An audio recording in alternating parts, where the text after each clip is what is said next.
Hey guys, and welcome to How to Guide. In this tutorial, we're gonna look at how to log into your Employment Hero account. Now let's begin. Initially, let's look at what Employment Hero is. Right here it says Employment Hero is a cloud-based human resource software platform designed specifically for small and medium-sized businesses. It provides a range of tools to streamline HR processes, manage payroll, and improve engagement.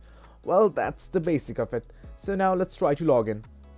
On any browser of your choice, simply search for Employment Hero and it will redirect you to a page like this, and this is the first link that you want to click to.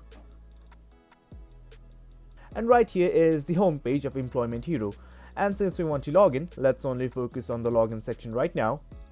At the top right, you will find something like a login button. Simply click on it. Now it will ask you whether you want to log into your HR login or payroll login.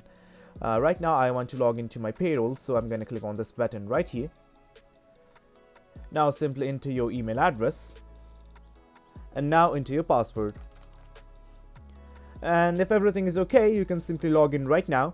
But in case you forgot your password, click on this forgot my password button and follow the prompts right now. Well guys, that's it for the video. That's how you log into your Employment Hero account. Hope you guys found this video informative, and for more content like this, do remember to hit like, share and subscribe. Thank you.